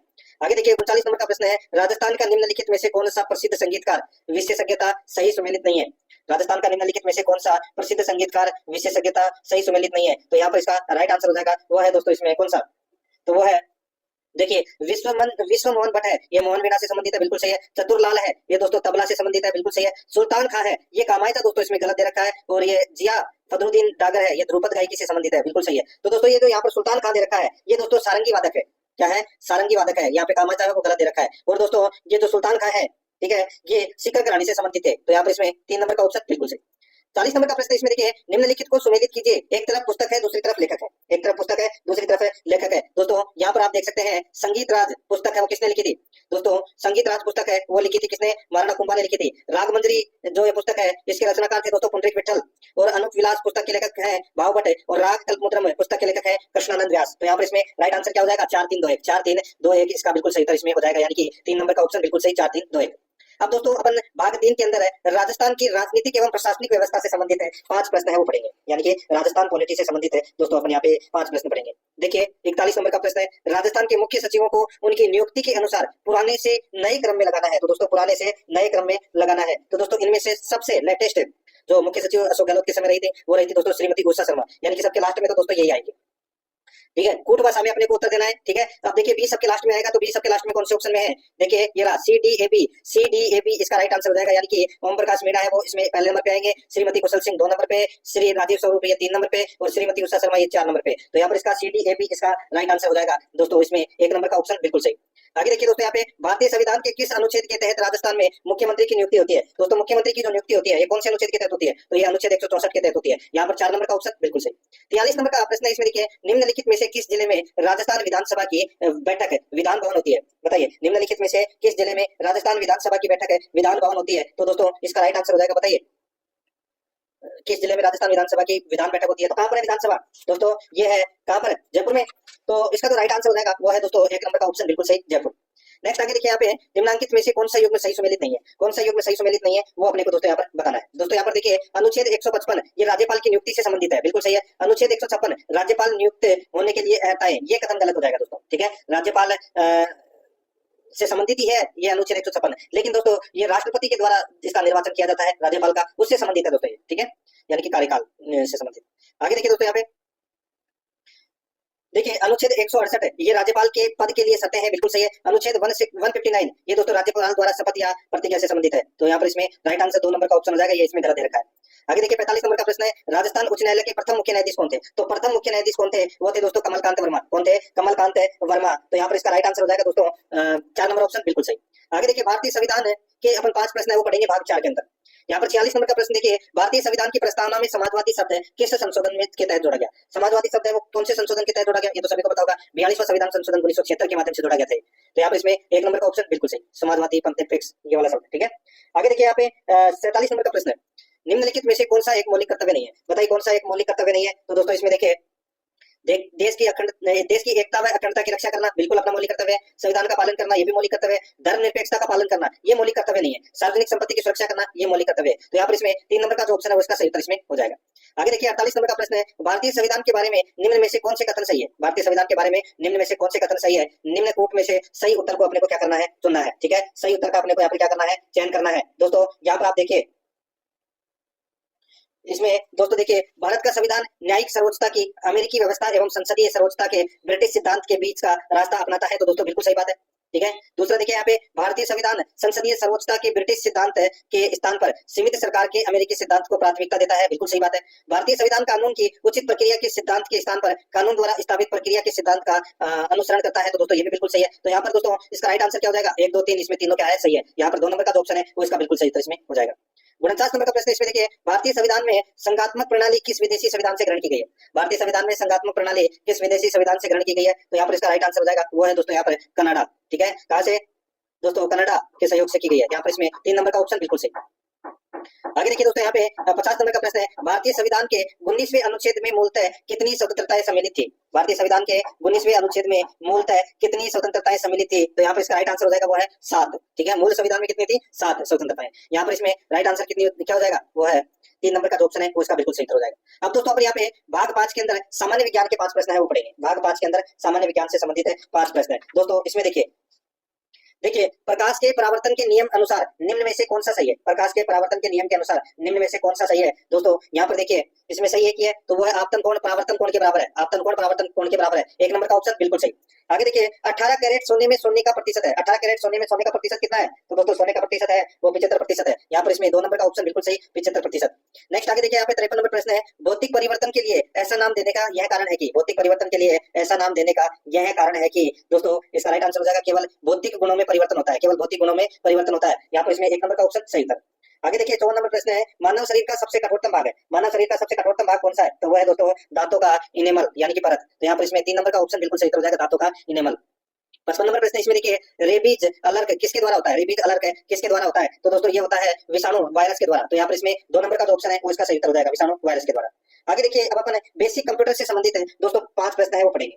ठीक है दोस्तों, यहाँ पर देखिए इसमें देखिए 56 नंबर का प्रश्न है, आपके कंप्यूटर को मलेशियस सॉफ्टवेयर के विरुद्ध सुरक्षा में सहायता नहीं करता। बताइए दोस्तों, आपके कंप्यूटर को दोस्तों मलेशियस सॉफ्टवेयर के विरुद्ध सुरक्षा में सहायता नहीं करता। विंडोज फायरवॉल करता है, विंडोज डिफेंडर करता है, एंटीवायरस सॉफ्टवेयर करता है, लेकिन ब्राउजर नहीं करता दोस्तों। यहाँ पर 3 नंबर का ऑप्शन बिल्कुल सही। नेक्स्ट आगे देखिए यहाँ पे रैम कहाँ पर स्थित होती है? रैम कहाँ पर स्थित होती है? तो दोस्तों ये स्थित होती है मदरबोर्ड में। यहाँ पर 1 नंबर का ऑप्शन बिल्कुल सही, मदरबोर्ड। आगे देखिए यूजर के डाटा या प्रोग्राम को स्टोर करने के लिए प्रत्यक्ष रूप से प्रयुक्त होता है। यूजर के डाटा या प्रोग्राम को स्टोर करने के लिए प्रत्यक्ष रूप से प्रयुक्त होता है, तो दोस्तों प्रत्यक्ष रूप से प्रयुक्त होता है तो वो होता है दोस्तों फाइल। यहाँ पर 2 नंबर का जो ऑप्शन है वो इसका बिल्कुल सही उत्तर हो जाएगा, फाइल। नेक्स्ट आगे देखिए यहाँ पे एमएस वर्ड में अधिकतम जूम प्रतिशत कितना होता है? एमएस वर्ड में अधिकतम जूम प्रतिशत कितना होता है? तो दोस्तों जूम प्रतिशत होता है 500। कितना होता है? 500। यहाँ पर 3 नंबर का ऑप्शन बिल्कुल सही उत्तर हो जाएगा, 500। 60 नंबर का प्रश्न इसमें देखिए, निम्न में से कौन सा या कौन से वर्ड प्रोसेसर का या के उदाहरण है? निम्न में से कौन सा वर्ड प्रोसेसर का उदाहरण है? तो दोस्तों यहाँ पर देखिए वर्ड प्रोसेसर का उदाहरण यहाँ पे माइक्रोसॉफ्ट वर्ड और वर्ड परफेक्ट दोनों है। तो यहाँ पर इसमें 3 नंबर का जो ऑप्शन है वो इसका बिल्कुल सही हो जाएगा। अब दोस्तों यहाँ पे अपन भाग 7 के अंदर राजस्थान समसामयिकी के 5 प्रश्न पढ़ेंगे, यानी कि दोस्तों सीधा सा मैं आपको यहाँ पर बताऊं तो इसमें राजस्थान करंट अफेयर के 5 प्रश्न है। ठीक है, और भारत के 5 प्रश्न करंट अफेयर के वो अपन अलग से पढ़ेंगे। देखिए 61 नंबर का प्रश्न है, 67वीं नेशनल शूटिंग चैंपियनशिप में राजस्थान ने कुल कितने पदक जीते? 67वीं नेशनल शूटिंग चैंपियनशिप में राजस्थान ने कुल कितने पदक जीते? तो दोस्तों कुल कितने पदक जीते? 5 स्वर्ण 3 रजत और 3 कांस्य। 5 स्वर्ण 3 रजत और 3 कांस्य पदक जीते। तो यहाँ पर इसका राइट आंसर हो जाएगा दोस्तों 1 नंबर का ऑप्शन बिल्कुल सही। ठीक है, आगे देखिए 62 नंबर का प्रश्न है, राज्य में 8वीं आर्थिक गणना 2025-26 के आयोजन के लिए गठित राज्य स्तरीय समन्वय समिति के अध्यक्ष कौन है? राज्य में 8वीं आर्थिक गणना 2025-26 के आयोजन के लिए गठित राज्य स्तरीय समन्वय समिति के अध्यक्ष कौन है? इसका राइट आंसर हो जाएगा वो है दोस्तों सुधांशु पंत। यहाँ पर इसमें 3 नंबर ऑप्शन बिल्कुल सही। आगे देखिए निम्नलिखित को सुमेलित कीजिए, एक तरफ औद्योगिक क्षेत्र है दूसरी तरफ जिला है। ठीक है, एक तरफ औद्योगिक क्षेत्र है दूसरी तरफ है जिला है। तो दोस्तों इसमें देख सकते हैं, इसमें चढ़वाल औद्योगिक क्षेत्र है वो कहाँ पर है? तो दोस्तों ये सिरोही में है। कहाँ पर है? सिरोही में। और माथासुला फेज 2 है, ये कहाँ पर है? तो दोस्तों ये जयपुर जिले में। मुर्डा कहाँ है? तो दोस्तों मुर्डा है ये राजसमंद में है। और गणेश्वर कहाँ है? तो ये सीकर में है। तो यहाँ पर इसका राइट आंसर क्या हो जाएगा? वो है इसमें 3 1 4 2 इसका बिल्कुल सही उत्तर इसमें हो जाएगा। 3 1 4 2 कौन से ऑप्शन में है? यहाँ पर देखिए 4 नंबर के ऑप्शन में है, यही अपना सही उत्तर हो जाएगा। 64 नंबर का प्रश्न इसमें देखिए, आर्थिक समीक्षा 2024-25 के अनुसार वर्ष 2023-24 की अवधि में राजस्थान राज्य को प्राप्त करने वाली कुल राजस्व प्राप्तियों में निम्न में से कौन सी मद का योगदान सर्वाधिक था? आर्थिक समीक्षा 2024-25 के अनुसार वर्ष 2023-24 की अवधि में राजस्थान राज्य को प्राप्त होने वाली कुल राजस्व प्राप्तियों में निम्न में से कौन सी मद का योगदान सर्वाधिक था? तो यहाँ पर इसका जो राइट आंसर हो जाएगा वो है दोस्तों कौन सा बताइए? तो इसका राइट आंसर हो जाएगा वो है स्वयं का कर राजस्व है। स्वयं का कर राजस्व इसका राइट आंसर हो जाएगा। ठीक है, आगे देखिए बजट 2025-26 में राज्य सरकार द्वारा किन स्थानों पर क्रमशः वुड पार्क और औद्योगिक पार्क स्थापित करने की घोषणा की गई है? दोस्तों वुड पार्क और औद्योगिक पार्क है वो दोस्तों देखिए वुड पार्क लालसोट दौसा और औद्योगिक पार्क सापुरा भीलवाड़ा। यहाँ पर इसमें राइट आंसर हो जाएगा 2 नंबर ऑप्शन सही। आगे देखिए दोस्तों, यहाँ पे भारत समसामयिकी के 5 प्रश्न है, यानी कि भारत के करंट अफेयर के 5 प्रश्न है। देखिए 66 नंबर का प्रश्न है, भारत के किस राज्य में सर्वाधिक रामसर स्थल है? तो दोस्तों सर्वाधिक रामसर स्थल है वो तमिलनाडु में है। यहाँ पर 2 नंबर का ऑप्शन बिल्कुल सही, तमिलनाडु में। आगे देखिए 7 से 11 फरवरी 2025 को बिम्स्टेक युवा शिखर सम्मेलन का आयोजन कहाँ हुआ? 7 से 11 फरवरी 2025 को बिम्स्टेक युवा शिखर सम्मेलन का आयोजन कहाँ हुआ? तो दोस्तों ये आयोजन कहाँ पर हुआ? इसका राइट आंसर हो जाएगा दोस्तों, ये आयोजन हुआ दोस्तों गांधीनगर में। तो यहाँ पर इसमें राइट आंसर हो जाएगा गांधीनगर में, 3 नंबर ऑप्शन सही। आगे देखिए 18 फरवरी 2025 को केंद्रीय जल शक्ति मंत्री ने जलमार्ग 2 पर कौन सा अंतर्राष्ट्रीय जलमार्ग टर्मिनल उद्घाटित किया? 18 फरवरी 2025 को केंद्रीय जल शक्ति मंत्री ने जलमार्ग 2 पर कौन सा अंतर्राष्ट्रीय जलमार्ग टर्मिनल उद्घाटित किया? तो यहाँ पर इसका राइट आंसर हो जाएगा दोस्तों, वो है इसमें कौन सा, बताइए। तो इसका सही उत्तर हो जाएगा वो है दोस्तों जोगीघोपा टर्मिनल, जोगीघोपा टर्मिनल। तो यहाँ पे इसमें 3 नंबर का ऑप्शन बिल्कुल सही। आगे देखिए दोस्तों, यहाँ पे 69 नंबर का प्रश्न है, इसमें देखिए सॉल्व यानी कि school of ultimate leadership conclave 2025 का उद्घाटन प्रधानमंत्री नरेंद्र मोदी ने किस स्थान पर किया? बताइए, सॉल्व कॉन्क्लेव 2025 का उद्घाटन प्रधानमंत्री नरेंद्र मोदी ने किस स्थान पर किया? तो ये क्या भारत मंडप नई दिल्ली में, भारत मंडप नई दिल्ली में, 3 नंबर का ऑप्शन सही उत्तर। आगे देखिए टेक्सटाइल उद्योग क्षेत्र से संबंधित है भारत टेक्स्ट 2025 का आयोजन कहाँ किया गया? टेक्सटाइल उद्योग क्षेत्र से संबंधित है भारत टेक्स्ट 2025 का आयोजन कहाँ किया गया? तो दोस्तों ये किया गया नई दिल्ली में। कहाँ पर है? नई दिल्ली में, 3 नंबर का ऑप्शन बिल्कुल सही उत्तर हो जाएगा। दोस्तों अब अपन है वो भाग लो के अंदर सामान्य हिंदी के 20 प्रश्न है वो पढ़ेंगे, सामान्य हिंदी के 20 प्रश्न है, ठीक है। देखिए दोस्तों यहाँ पे 71 नंबर का प्रश्न है, अति प्लस उक्ति का संधि है, बताइए अति प्लस उक्ति का संधि है। तो दोस्तों क्या हो जाएगा? ये हो जाएगा दोस्तों अतियुक्ति। क्या हो जाएगा? अतियुक्ति। तो और इसके अंदर कौन सी संधि है दोस्तों? इसके अंदर यण संधि है। कौन सी? यण संधि। तो यहाँ पर इसमें 2 नंबर ऑप्शन सही। आगे देखिए पवित्र शब्द का सही संधि विच्छेद क्या होगा? पवित्र शब्द का सही संधि विच्छेद हो जाएगा दोस्तों पो प्लस इत्र, इसमें अयाति संधि का प्रयोग हुआ है दोस्तों, 4 नंबर ऑप्शन सही। आगे देखिए सज्जन शब्द में किस उपसर्ग का प्रयोग हुआ है? तो दोस्तों सज्जन शब्द में कौन से उपसर्ग का प्रयोग हुआ है? तो इसमें हुआ है दोस्तों सत, ठीक है, सत उपसर्ग का प्रयोग हुआ है, सत प्लस जन, सज्जन। तो यहाँ पर इसमें दोस्तों 3 नंबर का ऑप्शन बिल्कुल सही। आगे देखिए दोस्तों यहाँ पे ये प्रत्यय का प्रयोग हुआ है, ये प्रत्यय का प्रयोग दोस्तों किसमें हुआ है? तो यहाँ पर देखिए भवदी है के अंदर ये प्रत्यय का प्रयोग हुआ है दोस्तों, ठीक है। यहाँ पर इसमें 3 नंबर ऑप्शन सही। आगे देखिए इनमें से कौन सा शब्द क्रिया से बनी भाववाचक संज्ञा नहीं है? इनमें से कौन सा शब्द क्रिया से बनी भाववाचक संज्ञा नहीं है? तो यहाँ पर इसका राइट आंसर हो जाएगा वो है दोस्तों देखिए धुनाई, इसका राइट आंसर हो जाएगा 2 नंबर ऑप्शन बिल्कुल सही, धुनाई। आगे देखिए 76 नंबर का प्रश्न है, प्रेरणार्थक क्रिया है दोस्तों, प्रेरणार्थक क्रिया है वो क्या है? यहाँ पर इसका राइट आंसर क्या हो जाएगा? प्रेरणार्थक। दोस्तों प्रेरणार्थक क्रिया है वो है दिलाना, क्या है? दिलाना। तो यहाँ पर इसमें 2 नंबर का जो ऑप्शन है वो इसका सही हो जाएगा, ठीक है। आगे देखिए दोस्तों यहाँ पे किस विकल्प में परस्पर विलोम शब्द नहीं है? किस विकल्प में परस्पर विलोम शब्द नहीं है? यहाँ पर देखिए निष्क्रिय का सक्रिय हो जाएगा, स्थावर का जंगम हो जाएगा, भ्रांत का निभ्रांत हो जाएगा, अवसाद का विषाद, ये गलत हो जाएगा दोस्तों। अवसाद का क्या हो जाएगा दोस्तों? ये हो जाएगा प्रफुल्लता, ठीक है, प्रफुल्लता। तो यहाँ पर इसका राइट आंसर 3 नंबर ऑप्शन हो जाएगा, विषाद इसमें गलत दे रखा है। आगे देखिए दोस्तों यहाँ पे 78 नंबर का प्रश्न है, उत्कर्ष का विलोम क्या होगा? उत्कर्ष का विलोम हो जाएगा दोस्तों अपकर्ष, क्या हो जाएगा? अपकर्ष। नेक्स्ट आगे देखिए पर्यायवाची शब्दों के संदर्भ में असंगत विकल्प का चयन कीजिए। पर्यायवाची शब्दों के संदर्भ में असंगत विकल्प का क्या करना है? चयन करना है दोस्तों। इसमें देखिए इसमें असंगत अपने को बताना है कि कौन सा इसमें असंगत है पर्यायवाची के संदर्भ में। तो दोस्तों इसमें देखिए एक तो भूमिका और एक मक्खन, ये दोस्तों इसमें गलत दे रखा है, ठीक है। बाकी इसमें उपमा, चंद्रमा और निगम, ये दोस्तों तीनों सही दे रखे हैं। तो यहाँ पर इसका राइट आंसर क्या हो जाएगा? वो है इसमें दोस्तों सही उत्तर का चयन करना है, असंगत अपने को बताना था। तो दोस्तों इसका राइट आंसर हो जाएगा सी और डी, सी और डी। तो यहाँ पर 2 नंबर का ऑप्शन बिल्कुल सही हो जाएगा। आगे देखिए दोस्तों यहाँ पे कौन से लक्ष्मी के पर्यायवाची शब्द नहीं है? दोस्तों इसका भी अपने को कोट भाषा में उत्तर देना है। यहाँ पर देखिए लक्ष्मी के पर्यायवाची दोस्तों इंदिरा है, ठीक है, हरिप्रिया है, और दोस्तों यहाँ पर है भार्गवी, ये भी दोस्तों लक्ष्मी का पर्यायवाची है। लेकिन यहाँ पर है महाश्वेता, महाश्वेता ये दोस्तों सरस्वती का पर्यायवाची है, और जो वागीश है ये दोस्तों ब्रह्मा का पर्यायवाची है। तो यहाँ पर इसमें राइट आंसर क्या हो जाएगा? 2 पर्यायवाची नहीं है, एक तो बी और एक ई, ठीक है। तो यहाँ पर इसमें राइट आंसर क्या हो जाएगा? सॉरी बी और डी, क्या हो जाएगा? बी और डी, ठीक है। तो यहाँ पर इसमें राइट आंसर हो जाएगा दोस्तों देखिए वागीश ब्रह्मा का पर्यायवाची है, ठीक है। तो यहाँ पर दोस्तों बी और ई होना चाहिए, बी और ई कौन से ऑप्शन में नहीं है क्या? तो यहाँ पे डी को काट के दोस्तों यहाँ पे ई कर देना, ठीक है। तो यहाँ पे इसका राइट आंसर क्या हो जाएगा? वो है दोस्तों 1 नंबर का ऑप्शन बिल्कुल सही, बी और ई, ठीक है। आगे देखिए दोस्तों यहाँ पे धरित्री का तद्भव रूप है, धरित्री का तद्भव रूप है वो क्या हो जाएगा दोस्तों? धरित्री का तद्भव रूप हो जाएगा धरती। यहाँ पर 2 नंबर ऑप्शन बिल्कुल सही। आगे देखिए कौन सा शब्द तत्सम है? बताइए तत्सम शब्द कौन सा है? तो दोस्तों तत्सम शब्द हो जाएगा यहाँ पे क्षेत्र, क्षेत्र जो शब्द है वो दोस्तों यहाँ पे क्या है? तत्सम है। आगे देखिए यहाँ पे 83 नंबर का प्रश्न है, मरने की इच्छा हेतु उपयुक्त शब्द है, मरने की इच्छा हेतु उपयुक्त शब्द है वो क्या है? तो वो है दोस्तों मुर्मुषा। यहाँ पर 2 नंबर का जो ऑप्शन है वो इसका बिल्कुल सही, मुर्मुषा। 84 नंबर का प्रश्न, इसमें देखिए निम्नलिखित में से कौन सा शब्द अशुद्ध है? अशुद्ध शब्द कौन सा है? तो दोस्तों इसमें देखिए अशुद्ध शब्द हो जाएगा, इसमें क्या हो जाएगा? तो दोस्तों उन्नति। यहाँ पर देखिए ये जो तीप के ऊपर जो मात्रा लगी हुई है गलत लगी हुई है, इसमें ये वाली मात्रा आएगी छोटी। तो यहाँ पर इसका राइट आंसर हो जाएगा 3 नंबर ऑप्शन सही। आगे देखिए शुद्ध वाक्य कौन सा है वो अपने को यहाँ पर बताना है। शुद्ध वाक्य दोस्तों इसमें देखिए संभव है यह बात वह हृदय से न माने। ठीक है, ये वाक्य दोस्तों शुद्ध है। यहाँ पर इसमें राइट आंसर 2 नंबर ऑप्शन हो जाएगा। आगे देखिए यहाँ पे 86 नंबर का प्रश्न है, निम्नलिखित को सम्मिलित कीजिए। सूची फर्स्ट में मुहावरा है और सूची सेकंड में अर्थ है। ठीक है दोस्तों, यहाँ पर देखिए इसमें अंकुश रखना, दोस्तों क्या हो जाएगा, अंकुश रखने का क्या हो जाएगा, तो दोस्तों ये हो जाएगा दबाव में रखना। ठीक है, अंकुश रखना यानी कि दबाव में रखना। आंखें दिखाना मतलब दोस्तों धमकाना, उल्लू सीधा करना मतलब दोस्तों स्वार्थ निकालना। ठीक है, यानी कि स्वार्थ सिद्ध करना। और खाक छानना यानी कि मारे मारे फिरना। ठीक है, तो यहाँ पर इसमें राइट आंसर क्या हो जाएगा, 3 1 4 2, 3 1 4 2 इसका बिल्कुल सही उत्तर हो जाएगा। यहाँ पर इसमें 2 नंबर का जो ऑप्शन है वो इसका बिल्कुल सही। आगे देखिए, कोयले की दलाली में मुंह काला लोकोक्ति का अर्थ है। कोयले की दलाली में मुंह काला लोकोक्ति का अर्थ क्या है दोस्तों, इसका जो राइट आंसर हो जाएगा वो है इसमें बुरी संगति से बदनामी होना स्वाभाविक है। 3 नंबर का ऑप्शन बिल्कुल सही। आगे देखिए, पत्र जिस व्यक्ति को लिखा जाता है उसे कहा जाता है।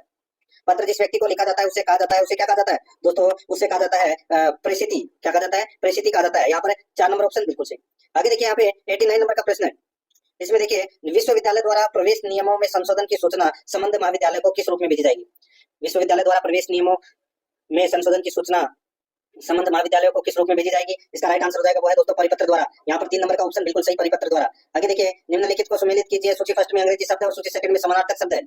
दोस्तों यहाँ पर देखिए इसमें होनोरेरियम, दोस्तों होनोरेरियम का मतलब क्या होता है आपको पता होना चाहिए दोस्तों। यहाँ पर होनोरेरियम का जो मतलब है वो होता है दोस्तों, यहाँ पर क्या होता है, मानदेय। क्या होता है, मानदेय। ठीक है, और इलिकिट का मतलब क्या होता है, इलिकिट का मतलब होता है दोस्तों निश्चित। क्या होता है, निश्चित। और इसमें देखिए एग्जीबिशन का मतलब क्या होता है, तो दोस्तों एग्जीबिशन का मतलब होता है उत्खनन। क्या होता है, उत्खनन। और ग्रेट्युटी, ग्रेट्युटी का मतलब क्या होता है, तो इसका मतलब होता है उपदान। तो यहाँ पर इसका राइट आंसर हो जाएगा 3 4 1 2, 3 4 1 2 इसका बिल्कुल सही हो जाएगा, यानी कि अपना इसमें 2 नंबर का ऑप्शन बिल्कुल सही। अब दोस्तों अपन भाग 10 के अंदर सामान्य अंग्रेजी यानी कि इंग्लिश ग्रामर से संबंधित है 15 प्रश्न है, वो सिलेबस के अकॉर्डिंग पढ़ेंगे। ठीक है दोस्तों, यहाँ पर देखिए पिक द करेक्ट ऑप्शन है to fill in the blank. ठीक है, यानी कि दोस्तों अपने को यहाँ पे खाली स्थान है वो भरना है। तो यहाँ पर देखिए kettle driven all over the fields.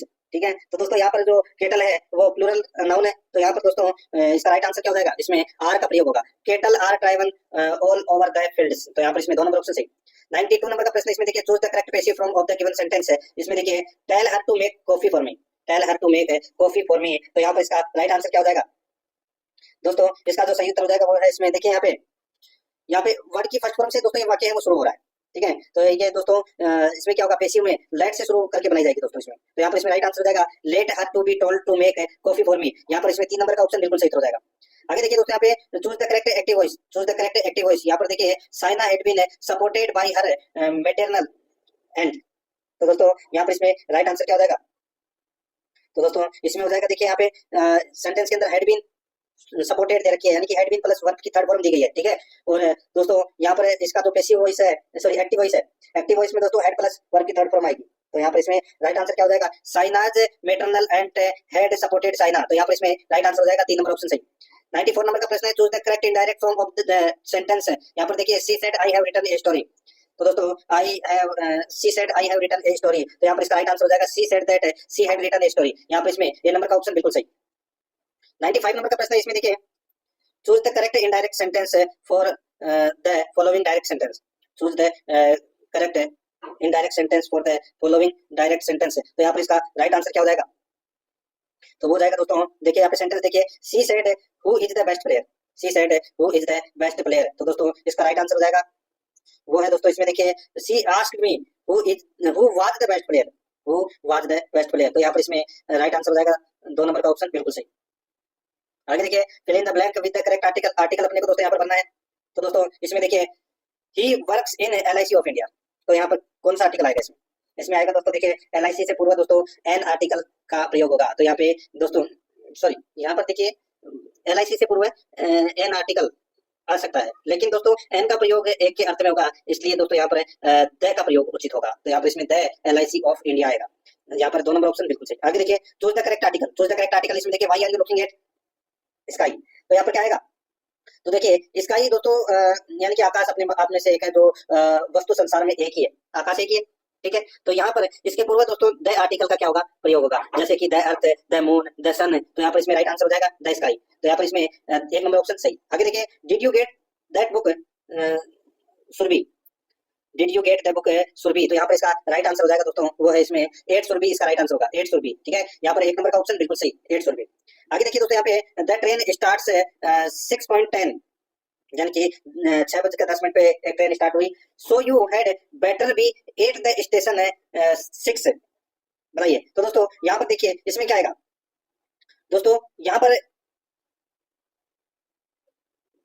इसमें इसमें देखिए दोस्तों, यहाँ पे इसमें आएगा द ट्रेन स्टार्ट्स। ठीक है, द ट्रेन स्टार्ट्स। तो दोस्तों इसमें आएगा 6:10 so you had better be at the station 6 on 6 आएगा इसमें। ठीक है, तो यहाँ पे 8 और ऑन का प्रयोग होगा, 8 और ऑन का प्रयोग इसमें होगा। तो यहाँ पर इसमें 4 नंबर का ऑप्शन बिल्कुल सही, सॉरी 8 और बाई, यहाँ पे 8 और 8 तो ठीक है। ठीक है, तो यहाँ पे स्टेशन बाई 6 है, तो यहाँ पर 3 नंबर का ऑप्शन राइट आंसर हो जाएगा दोस्तों इसमें। ठीक है, इसमें 8 और बाई का प्रयोग होगा, 8 और बाई का प्रयोग। ठीक है, उनका नहीं होगा यहाँ पे। आगे देखिए यहाँ पे sky is suffering a bad throat infection. तो दोस्तों यहाँ पर इसमें राइट आंसर हो जाएगा वो है इसमें from a bad throat infection. तो यहाँ पर इसमें राइट आंसर हो जाएगा 4 नंबर का ऑप्शन बिल्कुल सही। आगे देखिए दोस्तों यहाँ पे 101 नंबर का प्रश्न, इसमें देखिए everybody knows Subhash Bose, everybody knows Subhash Bose. देखिए choose the correct interrogative from of the above sentence. तो यहाँ पर इसका राइट आंसर हो जाएगा दोस्तों वो है Subhash Bose is known to everyone. तो यहाँ पर इसमें राइट आंसर हो जाएगा 2 नंबर का ऑप्शन बिल्कुल सही। ठीक है, आगे देखिए दोस्तों यहाँ पर देखिए यहाँ पे Subhash Bose is known to everyone who known Subhash Bose who does not know Subhash Bose. ठीक है, देखिए यहाँ पे इंट्रोगेटिव बताना था, तो यहाँ पर इसका राइट आंसर हो जाएगा दोस्तों 3 नंबर का ऑप्शन बिल्कुल सही। ठीक है, 3 नंबर का ऑप्शन राइट आंसर हो जाएगा who does not know Subhash Bose. यहाँ पर 3 नंबर ऑप्शन बिल्कुल सही। 102 नंबर का प्रश्न, इसमें देखिए fill in the blank with an appropriate word from the option given below. तो यहाँ पर इसका राइट आंसर क्या हो जाएगा बताइए। तो दोस्तों इसमें आ जाएगा देखिए सी इज फॉर द जॉब। तो दोस्तों सी इज फॉर द जॉब, तो यहाँ पर इसका राइट आंसर हो जाएगा वो है एलिजिबल। तो यहाँ पर इसमें 2 नंबर का ऑप्शन बिल्कुल सही हो जाएगा, इसका मतलब होता है योग्य। ठीक है, आगे देखिए 103 नंबर का प्रश्न है मैं कल पहुंच रहा हूँ, इसको इंग्लिश में क्या कहते हैं, इसका ट्रांसलेट करना है। तो दोस्तों इसका राइट आंसर हो जाएगा आई एम रीचिंग टुमारो। यहाँ पर इसमें 1 नंबर ऑप्शन बिल्कुल सही। आगे देखिए translate into Hindi in the correct order. दोस्तों यहाँ पर देखिए सर्कुलर, नोटिस, टेंडर और नोटिफिकेशन, इसको हिंदी में क्या कहते हैं वो दोस्तों अपने को यहाँ पर बताना है। दोस्तों इसके अंदर देखिए सर्कुलर को बोलते हैं परिपत्र, क्या बोलते हैं दोस्तों, परिपत्र बोलते हैं। और नोटिस को बोलते हैं सूचना, टेंडर को बोलते हैं निविदा और नोटिफिकेशन को बोलते हैं अधिसूचना। यहाँ पर इसमें 3 नंबर का जो ऑप्शन है उसका सही उत्तर हो जाएगा। 105 नंबर का प्रश्न, इसमें देखिए India won the ODI cricket. तो दोस्तों क्या आएगा, तो इसमें आएगा India have won the ODI cricket. यहाँ पर 3 नंबर का जो ऑप्शन है वो इसका बिल्कुल सही उत्तर इसमें हो जाएगा। दोस्तों अब अपन है वो भाग 11 के अंदर गणित से संबंधित 15 प्रश्न है वो पढ़ेंगे। दोस्तों अब इसके अंदर देखिए यहाँ पे मैं आपको बताऊं, देखिए 106 नंबर का प्रश्न है, इसमें देखिए 2.4 0.36 और 7.2 का महत्तम समापवर्तक क्या होगा। दोस्तों सीधा सा इसको अपने से लिख सकते हैं, पॉइंट हटाएंगे तो दोस्तों यहाँ पे इसको अपने से लिख देंगे 24/100। ठीक है, 36/100 और दोस्तों 72/100। ठीक है, 72 नहीं है 720/100 होगा। ठीक है, 7.2 है ये। ठीक है, तो दोस्तों अब 720/100। अब दोस्तों यहाँ पर देखिए इसमें अंश का मैसेप कितना होगा। तो दोस्तों अंश का मैसेप यानी कि 24, 36 और 720 में किसका भाग जा रहा है, 12 का जा रहा है। तो ये 12 तो क्या हो जाएगा दोस्तों, ये अंश का मैसेप हो जाएगा। और हर का लसप कितना हो जाएगा इसका, तो दोस्तों 100 ही होगा। तो यहाँ पर इसमें राइट आंसर क्या हो जाएगा वो है दोस्तों 12/100 यानी कि दोस्तों 0.12 आंसर इसका सही हो जाएगा। 2 नंबर ऑप्शन बिल्कुल सही। आगे देखिए दोस्तों यहाँ पे देखिए 107 नंबर का प्रश्न है, किसी कार्य को पूरा करने में क्यों की तुलना में पी 5 घंटे अधिक लेता है। उन्होंने मिलकर उस कार्य को 6 घंटे में पूरा किया, क्यों अकेला उस कार्य को पूरा करने में कितना समय लेगा। तो दोस्तों बताइए कितना समय लेगा, तो मैं आपको डायरेक्ट बता देता हूँ दोस्तों, इसमें टोटल 10 घंटे लेगा दोस्तों। यहाँ पर 2 नंबर का ऑप्शन बिल्कुल सही।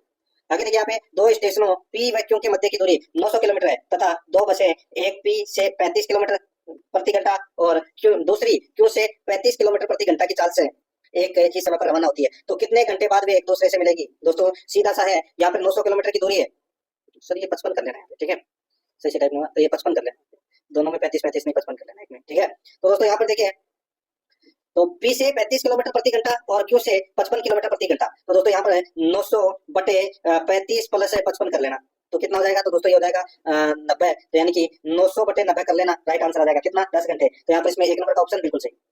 आगे देखिए दोस्तों यहाँ पे 109 नंबर का प्रश्न है, 48 किलोमीटर प्रति घंटा की चाल से एक रेलगाड़ी किसी निश्चित दूरी को 50 मिनट में तय कर लेती है। यानी कि 48 किलोमीटर प्रति घंटा की चाल से एक रेलगाड़ी किसी निश्चित दूरी को 50 मिनट में तय कर लेती है। यह दूरी 40 मिनट में तय करने के लिए रेलगाड़ी की चाल है वो क्या होगी, बताइए दोस्तों। दूरी बराबर 4 इंटू समय, दूरी बराबर 4 इंटू समय। तो दोस्तों यहाँ पे 50 इंटू 48 बराबर दोस्तों क्या हो जाएगा 40 इंटू x। ठीक है, तो दोस्तों यहाँ पर कितना आ जाएगा, तो देखिए इसमें आ जाएगा 60 किलोमीटर प्रति घंटा। ठीक है, तो दोस्तों यहाँ पर 60 किलोमीटर प्रति घंटा आ जाएगा। तो यहाँ पर इसका राइट आंसर क्या हो जाएगा, वो है दोस्तों यहाँ पर 3 नंबर का ऑप्शन बिल्कुल सही। आगे देखिए दोस्तों, यहाँ पे 110 नंबर का प्रश्न है, यदि 12 के प्रथम 7 गुणजों में 6 से भाग देने पर प्राप्त औसत होगा, यदि 12 के प्रथम 7 गुणजों में 6 से भाग देने पर प्राप्त औसत होगा, दोस्तों राइट आंसर क्या हो जाएगा इसको दोस्तों, 12 के प्रथम 7 गुणजों का औसत निकालना है तो इसका सूत्र है दोस्तों संख्या इंटू n+1 बटे 2। तो यहाँ पे संख्या कितनी है, 12 इंटू 7 प्लस 1 कितना हो जाएगा, 8 बटे 2 बस। तो यहाँ पे 12 इंटू 8 कितने होते हैं, 96, 96 का आधा कितना होता है, तो 48। तो यहाँ पे 48 ही आ गया। और अब 48 में दोस्तों अपन क्या करेंगे, 6 से भाग देने पर औसत होगा, तो 48 में 6 का भाग दे लीजिए, कितना आ जाएगा 8। तो यहाँ पे इसमें 1 नंबर का ऑप्शन सही था। आगे देखिए 111 नंबर प्रश्न है, एक शहर में अगस्त माह में औसत वर्षा 125 मिलीलीटर हुई, यदि दिनांक 1 से 16 तक औसत वर्षा 120 मिलीलीटर हुई तथा 16 से 31 अगस्त तक 140 मिलीलीटर हुई, तो 16 अगस्त को कितनी वर्षा हुई। दोस्तों बस मल्टीप्लाई करके चलना है। यहाँ पे देखिए अगस्त माह में औसत वर्षा है वो 125 हुई। अब अगस्त महीने में दोस्तों कितने दिन होते हैं, 31। तो सबसे पहले अपन क्या करेंगे, 125 इंटू 31 करेंगे, ठीक है, कितना आ जाएगा 3875 आ जाएगा, ठीक है। फिर 1 से 16 यानी कि 16 इंटू 120 करेंगे, ठीक है, 16 इंटू 20 120 करेंगे। और फिर दोस्तों यहाँ पे फिर उसके बाद में दोस्तों यहाँ पे अपन 16 इंटू 140 करेंगे। फिर दोस्तों ये 16 इंटू 120 और 16 इंटू 140 को जोड़ के और 3875 में से घटा दीजिए, वही अपना राइट आंसर हो जाएगा, 285 मिलीलीटर होगा, 1 नंबर ऑप्शन सही। आगे देखिए रोहन ने 50 किग्रा गेहूं 2000 रुपए में खरीदे, भाव गिरने से उसे गेहूं को 30 रुपए प्रति किग्रा के भाव से बेचना पड़ा, तो बताइए उसे कितने प्रतिशत की हानि हुई। भाई 50 किलो गेहूं है वो उसने 2000 रुपए में खरीदे, ठीक है। तो दोस्तों सीधा सा है, इसमें 10 किलो गेहूं कितने का हो गया, तो दोस्तों 10 किलो गेहूं है वो कितने का हो गया, 4000 का। 4000 का कितना हो गया, 10 किलो गेहूं हो गया। तो यहाँ पर देखिए 30 रुपए प्रति किग्रा के हिसाब से बेचे उसने, ठीक है। तो यहाँ पर इसका जो राइट आंसर क्या हो जाएगा बताइए, नॉर्मल क्वेश्चन है ये तो आप आसानी से भी कर सकते हैं दोस्तों, इसमें कुछ ज्यादा दिमाग लगाने की जरूरत भी नहीं है। तो दोस्तों इसका जो राइट आंसर हो जाएगा वो है इसमें, देखिए आप ऐसे भी कर सकते हैं इसको कि 50 किग्रा गेहूं 2000 रुपए में खरीदे, ठीक है, तो 2000 इंटू 50 कर लीजिए, ठीक है, और इसका 2000 इंटू 30 कर लीजिए, फिर माइनस कर दीजिए, माइनस करके दोस्तों भाग दे लीजिए, 40% की हानि हुई दोस्तों इसको, ठीक है। वैसे भी दोस्तों आप इसको ऐसे कर सकते हैं कि 20/50 इंटू 100, ठीक है। भाई हानि कितनी की हो रही है, 20 की हो रही है, सामान कितने का था 50 का, तो 20/50 इंटू 100 कर लीजिए, तो भी दोस्तों अपना 40% आ जाएगा, 4 नंबर ऑप्शन सही। आगे देखिए एक छात्र ने 36 बॉल पॉइंट एक छात्र ने 36 बॉल पॉइंट पेन 10 रुपए प्रति दर्जन की दर से खरीदे, यदि वह इन्हें 6 रुपए के 5 की दर से बेच दे, तो बताइए उसे कितना प्रतिशत का लाभ हुआ। दोस्तों बताइए, देखिए 36 बॉल पॉइंट पेन का क्रम मूल्य है वो दोस्तों यहाँ पे 36/12 इंटू 10 कर लीजिए, तो कितना हो जाएगा दोस्तों, ये हो जाएगा 30 रुपए, ठीक है। और 36 बॉल पॉइंट का जो क्रम 36 बॉल पॉइंट का पेन का जो विक्रम मूल्य है वो दोस्तों अपने को यहाँ पर याद करना है। तो दोस्तों 36/5 इंटू 6, 36/5 इंटू 6, तो दोस्तों यहाँ पर आ जाएगा कितना 43.20। तो लाभ प्रतिशत निकालना है तो अंतर कितने का हो गया दोस्तों, 20 और इसमें 43 में, तो 13 पॉइंट 20 और 30 में, तो यहाँ 43.20 आया ना, तो इसमें से 30 माइनस कर देंगे, ठीक है। तो कितना होता है, तो दोस्तों 13.20/30 इंटू 100, तो इसमें 44% आ जाएगा, 3 नंबर ऑप्शन सही। आगे देखिए खाद्य तेल के भाव में 25% की वृद्धि हो जाने से एक गृहिणी तेल के उपयोग में कितने प्रतिशत की कमी करे कि तेल पर होने वाला व्यय 15% बढ़ जाएगा। भाई इसमें तो ज्यादा दिमाग लगाने की जरूरत ही नहीं है दोस्तों, यहाँ पे 8% इसका राइट आंसर होगा, 3 नंबर ऑप्शन बिल्कुल सही। आगे देखिए यहाँ पे 115 नंबर का प्रश्न है, मोहन ने 780 रुपए 10% साधारण ब्याज की दर से उधार लेकर उसी दर से चक्रवर्ती ब्याज पर सोहन को दे दिया, 2 वर्ष के अंत में मोहन को प्राप्त धन था, बताइए मोहन को प्राप्त धन था, तो दोस्तों वो है, इसका सूत्र है दोस्तों अंतर बराबर मूल दर इंटू दर स्क्वायर बटे 100 इंटू 100। तो यहाँ पर दोस्तों कितना दे रखा है, 780 इंटू 100 दर है वो दोस्तों यहाँ पे 10 का स्क्वायर है, तो यानी कि मैं डायरेक्ट लिख देता हूँ दोस्तों यहाँ पे 100, ठीक है, बटे 100 इंटू 100, तो दोस्तों ये 100 से ये 100 कट गया और ये 0 से ये 0 कट गया, तो 78 में 10 का भाग दोगे तो कितना आ जाएगा 7.8, तो यहाँ पे इसमें राइट आंसर 2 नंबर ऑप्शन हो जाएगा। आगे यहाँ पे संख्याओं 9-16 का मध्यानुपाती होगा दोस्तों, 9-16 का मध्यानुपाती कितना होगा, तो दोस्तों 9 इंटू 16 रूट में डाल दीजिए इसको, तो कितना हो जाएगा दोस्तों, ये हो जाएगा 12, ठीक है, 12 हो जाएगा यहाँ पे, इसमें 1 नंबर का ऑप्शन बिल्कुल सही। आगे देखिए दोस्तों यहाँ पे कुछ भूमि गोविंद और गोपाल में 4 सही 1/2, ये जैसे लिखा हुआ है दोस्तों, 4 सही 1/2 अनुपात 5 के अनुपात में बांटी गई है, यदि गोपाल को गोविंद से 62 वर्ग मीटर भूमि अधिक मिलती है, तो बताओ गोविंद को कितनी भूमि मिलेगी। तो दोस्तों गोविंद को कितनी भूमि मिलेगी, ये 4 सही 1/2 को अपन दोस्तों 9/2 लिख सकते हैं, बिल्कुल लिख सकते हैं, ठीक है। तो यहाँ पर दोस्तों 9 अनुपात 10/2, ठीक है, तो यहाँ पे गोविंद को भूमि मिलेगी, तो यहाँ पर हो जाएगा दोस्तों 9/1 इंटू 62, तो यहाँ पे दोस्तों कितना हो जाएगा 558 वर्ग मीटर, तो यहाँ पर इसका राइट आंसर हो जाएगा 1 नंबर ऑप्शन सही। आगे देखिए दोस्तों यहाँ पे कुल धन का क ख ग के मध्य 3:5:6 के अनुपात में विभक्त किया गया, यदि क तथा ख के भागों में 600 रुपए का अंतर हो तो ग को कितना धन मिला, तो दोस्तों ग को कितना धन मिला, तो दोस्तों यहाँ पर है 6/5 - 3 6/5 - 3 इंटू 600, ठीक है, बस यही करना है। तो 6/2 इंटू 600 करोगे तो कितना आ जाएगा दोस्तों 1800। तो यहाँ पर इसमें राइट आंसर हो जाएगा 4 नंबर का ऑप्शन बिल्कुल सही 1800। आगे देखिए 119 नंबर का प्रश्न है। ए ने 1500 रुपए लगाकर एक व्यापार प्रारंभ किया। 3 माह पश्चात बी भी उतनी पूंजी लगाकर व्यापार में सम्मिलित हो गया। 1 वर्ष बाद हुए लाभ में ए तथा बी के लाभांशों का अनुपात लिखो। तो दोस्तों यहाँ पर देखिए ए तथा बी का लाभांश का अनुपात है वो लिखना है। ये आप आसानी से कर सकते हैं दोस्तों। इसका देखना चाहो तो दोस्तों देखिए इसको ऐसे भी कर सकते हैं। ये कितना है 1500 रुपए लगाकर प्रारंभ हुआ ना, तो 1500 इंटू 12 कर लीजिए। ठीक है, और 3 माह बाद बी भी उतनी पूंजी लगाकर सम्मिलित हो गया। तो यहाँ पे दोस्तों कितना 1500 इंटू 9 कर लीजिए। ठीक है, 3 माह बाद शामिल हो गया। बस अनुपात अपने को निकालना है। ये 2 0 से ये 2 0 काट दीजिए, 15 से दोस्तों ये 15 काट दीजिए। यहाँ पर 9 और सॉरी 12 और 9 का अनुपात निकाल लीजिए। तो 4 से 3 से कट रहा है ना, 312 और 3 9, तो 4:3 इसका राइट आंसर हो जाएगा। 4:3 कौन से ऑप्शन में है? चौथे नंबर में। ये अपना सही उत्तर हो जाएगा। आगे देखिए 120 नंबर प्रश्न है। मोहन और सोहन ने साल के प्रारंभ में क्रमशः दोस्तों 1600 और सोहन ने 2000 रुपए लगाकर व्यापार प्रारंभ किया। 5 माह पश्चात मोहन ने 200 रुपए और लगा दिए और 7 माह पश्चात सोहन ने 200 रुपए हटा लिए। यदि वर्ष के अंत में 1090 रुपए का लाभ हुआ तो बताइए सोहन को कितने रुपए मिले? दोस्तों इसमें सीधा सा है, अपने को पहले अनुपात निकालना पड़ेगा। देखिए 1600 इंटू 12 कर लीजिए मोहन का, और सोहन का कर लीजिए 2000 इंटू 12। अब इसने 5 माह बाद में दोस्तों 200 रुपए निकाल लिए, तो 5 इंटू कर लीजिए 200, और उसने 200 रुपए 7 माह बाद में हटा लिए। तो यहाँ पे 7 इंटू 200 कर लीजिए। यानी कि दोस्तों इन दोनों का अनुपात निकाल के और सीधा सा अपने को कुल लाभ दे रखा है 1090। तो यहाँ पर इसका राइट आंसर डायरेक्ट बता देता हूँ 445.90 इसका सही उत्तर होगा।